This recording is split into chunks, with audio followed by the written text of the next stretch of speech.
Welcome to Immigration Review, your weekly source for immigration case law updates and insights.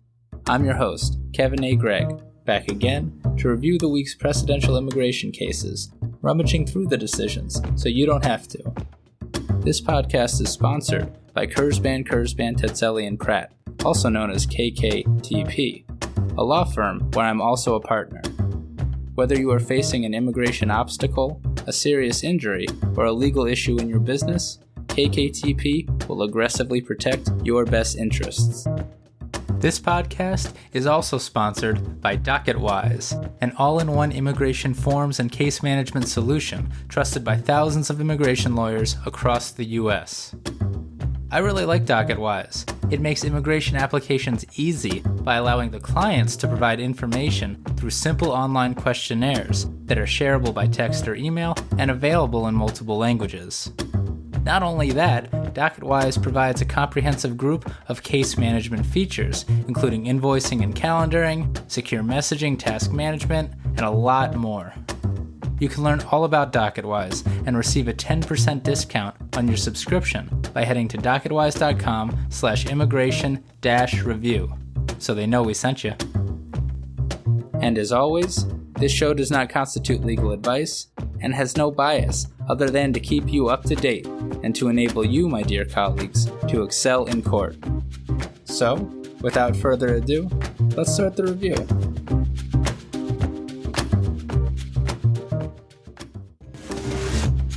I don't usually note the holidays or other seasonal events on the podcast, but Halloween is an exception, my favorite holiday. A time where I feel like I can express my true self, evil self. Happy Halloween to all who celebrate. Had a great time with great colleagues at the AILA California Conference in San Francisco this weekend too. Happy AILA California Conference to all who celebrate. And if you didn't catch the special episode with Immigration Judge Sankov in her capacity as president of the National Association of Immigration Judges, well, you're missing out. Stop what you're doing and listen immediately. Then come back and listen to these two cases.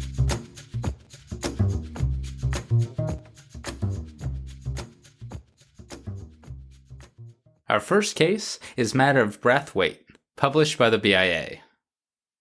This decision is about criminal convictions.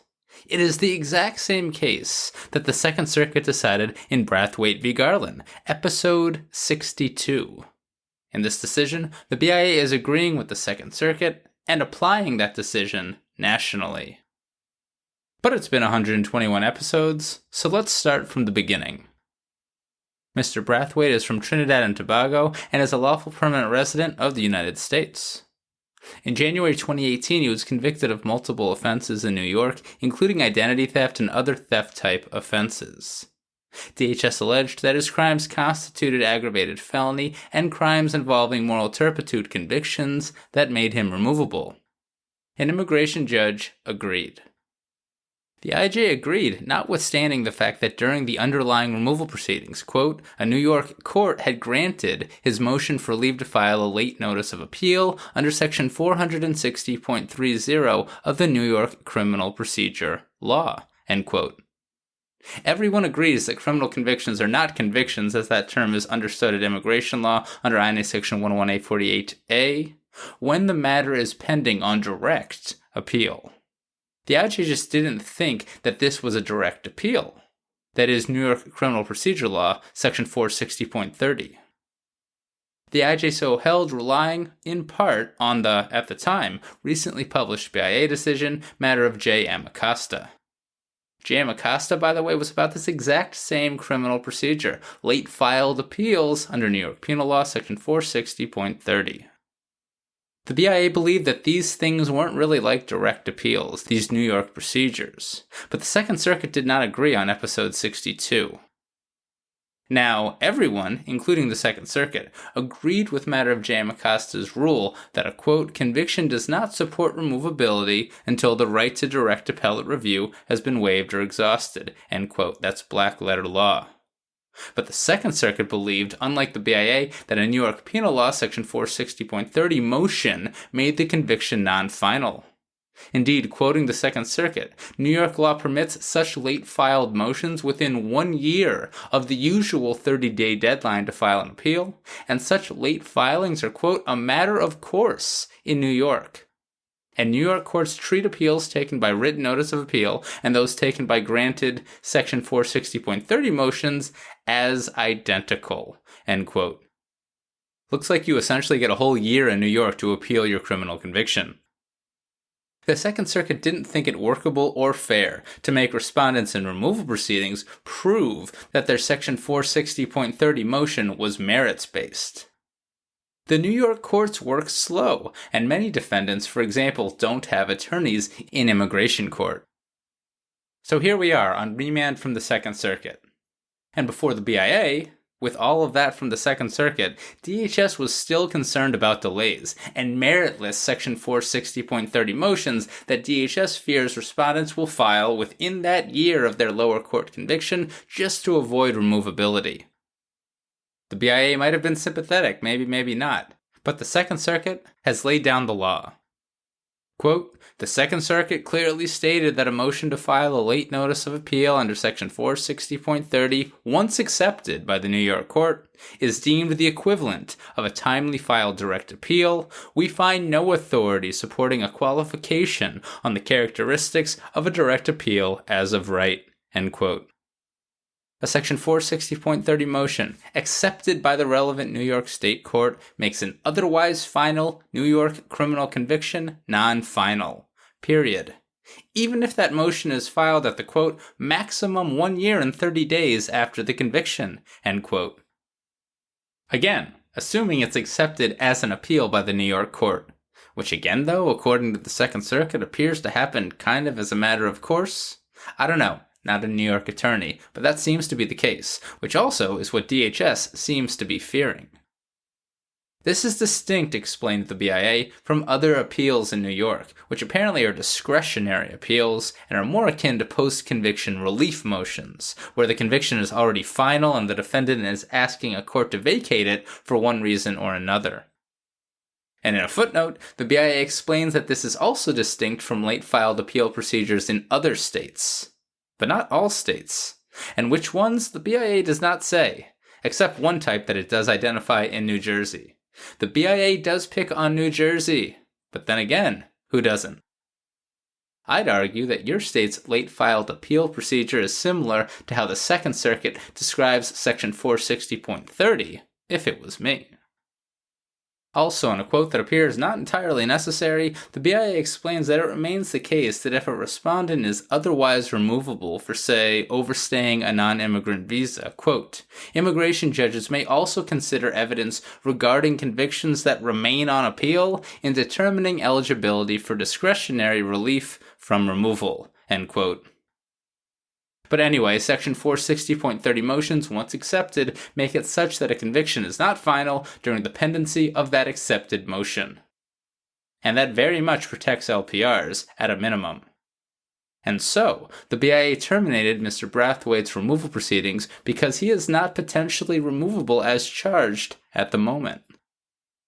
All of that means, I guess again, congratulations John H. Peng for Mr. Brathwaite. And that is matter of Brathwaite.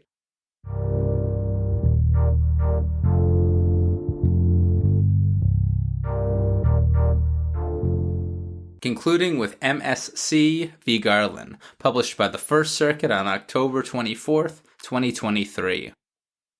This is a big old case about asylum. It involves political opinion claims, opposition to China's one-child policy, and claims of forced abortion. And it involves two individuals who I will refer to as the petitioners.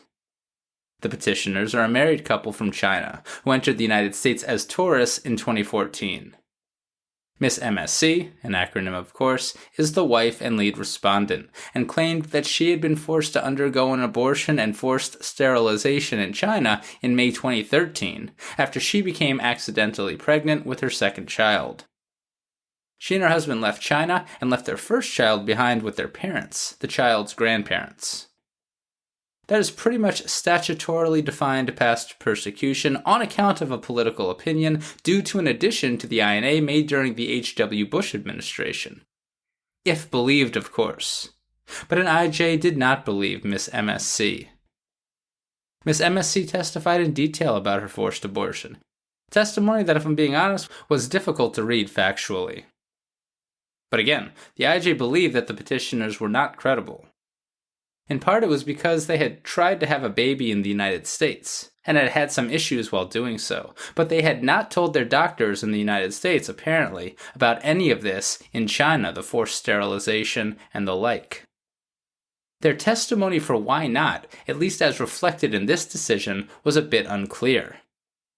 The petitioners brought lots of evidence in support of their claim, though, mainly documents from China, but the IJ believed those documents unauthenticated, and the petitioner's testimony, quote, completely implausible, end quote, at least the part where they didn't tell their U.S. doctors about the forced abortion and sterilization in China. Nor did the IJ believe the supporting affidavits very good, or the petitioner's demeanor sufficient, calling it, quote, suspect, end quote, and evasive. Not only that, but during the immigration court hearing, or maybe shortly before, China actually abandoned its one-child policy. So the IJ didn't believe that any of the fear of future persecution was well-founded. Because it is no longer the official policy in China, I believe, to require that couples have only one child. The petitioners appealed and the BIA affirmed. Eventually, during the petition for review stage, new pro bono counsel came in, who additionally filed a motion to reopen with the BIA that was based at least in part on ineffective assistance of counsel. The BIA denied that motion. So what we have before the First Circuit here is that petition for review in chief and the petition for review of the denial of the motion to reopen. The First Circuit ruled against the petitioners on both. First, the motion to reopen. In addition to the ineffective assistance of counsel claims, new counsel had Miss M.S.C. sit for a psychological interview that resulted in a diagnosis for major depressive disorder and PTSD. Not only might that corroborate her story of a forced abortion and forced sterilization in the past, but it might explain some of the perceived inconsistencies, demeanor issues, and why she hadn't told her U.S. doctors about this horrible experience, right? Always a very smart move. Plus, there were new records to submit from China. But to the BIA, not only was the motion to reopen untimely, and not only were these new documents from China not authenticated in conformance with 8 C.F.R. section 287.6, but, quote, it defies logic that mental health issues precluded the lead respondent from sharing relevant medical information with her physician, given that she readily informed her attorneys and the IJ of her alleged forced abortion, end quote. So reasoned the BIA. Plus, she was well-educated and sophisticated, explained the BIA. Reading between the lines of this decision, the First Circuit doesn't love the BIA's rationale, but it affirmed it. It's a bit unclear whether the First Circuit believed that the petitioners had overcome the fact that their motion was untimely. It's a dispute that the court kind of confusingly relegates significantly to a footnote. But anyway, it was all deemed a request for sua sponte reopening, and so the First Circuit saw its ability to review significantly limited, and that the petitioners hadn't established sufficient grounds. Motion to reopen time deadlines can be serious things. Although isn't everything a waivable claims processing rule now anyway? I don't know. And unfortunate, because it seems like there were some serious substantive issues to grapple with here on the motion to reopen that the First Circuit left ungrappled. On to the merits of the appeal then, without of course considering the new motion to reopen evidence from China or that psychological report.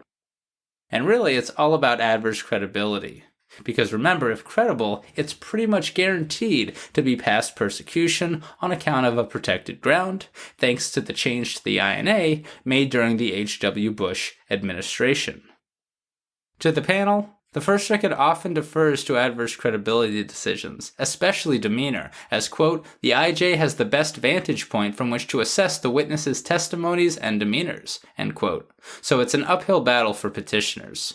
Probably one reason for the motion to reopen. Nevertheless, the petitioners made lots of arguments, including that the IJ was impermissibly making cultural and personal assumptions about how someone who underwent a forced abortion and sterilization in China would behave in the United States. And the First Circuit, quote, acknowledged up front that we are troubled by some aspects of the agency's reasoning and explanations, end quote. Yet, the court saw the IJ and BIA's decisions as reasonable enough. The records showed that the petitioners very much wanted a second child in the U.S. and did a lot of things to get one, and the IJ asked lots of questions about what they told U.S. doctors and why or why not. To the First Circuit, the transcript shows some of the answers were indeed vague, confused, and even, quote, baffling, end quote. Quote, it would be reasonably expected that each interaction Ms. M.S.C. had with health professionals would be geared towards achieving the goal of conception, including telling her doctor about all past medical incidents that might impact her ability to conceive, end quote. The fact that she didn't supported an adverse credibility finding to all the courts that have reviewed this case. All of this despite the First Circuit recognizing that, quote, research suggests that trauma survivors have a plethora of reasons why they may choose to share or not share a traumatic experience, even when withholding the information can be detrimental to their legal claims, end quote. A good quote to use First Circuit practitioners, along with the sources cited at footnote 18 in this very detailed decision. On demeanor, circuit courts can't see it at all, so heavy deference is often due there, explained the First Circuit. Not true. The First Circuit identified issues with the IJ and BIA's decision. For example, the First Circuit explained how it couldn't have been the case, as the IJ believed, that Ms. M.S.C. described her abortion procedure by actually relying on what she had experienced during a procedure to terminate an ectopic pregnancy, because in fact, Ms. M.S.C. described her abortion in a signed statement that was submitted before she underwent that procedure that the IJ thought she was relying on when describing her abortion. So that seems like a pretty big error by the IJ when reaching an adverse credibility decision. The IJ thought that Ms. M.S.C. was making something up by relying on something else that hadn't even happened at the time that Ms. M.S.C. allegedly made it up. But to the First Circuit, this was just one of many rationales employed by the IJ and in turn the BIA on adverse credibility, and in totality, it was not wrong enough to overturn. Turning to the corroboration of evidence issue, the First Circuit said a lot of things. It noted, for example, that 8 C.F.R. section 287.6 is not in fact the exclusive method of authenticating foreign documents. So that's good, as it is very hard, if not impossible sometimes, to so comply with that regulation, at least in certain asylum cases. But on the other hand, the IJ didn't exclude those documents. The IJ just gave them limited weight because of the lack of regulatory authentication, and because some documents lacked detail. And that was okay to the First Circuit. Other things discussed, but that's the gist of this very long decision. The petitioners fought hard, but they did not succeed. Before we go,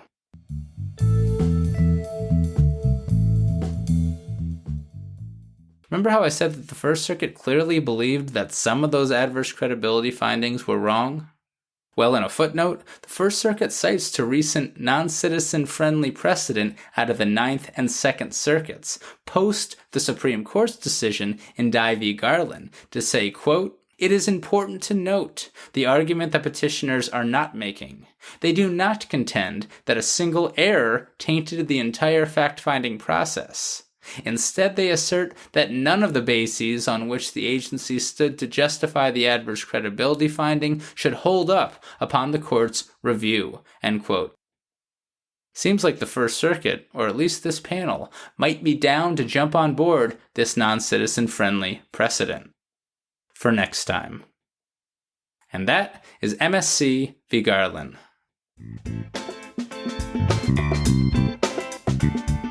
So there you have it. You're all caught up with the past week's published immigration cases. I'm Kevin A. Gregg, a partner with the law firm Kurzban, Tetzeli, and Pratt, and this has been another episode of Immigration Review.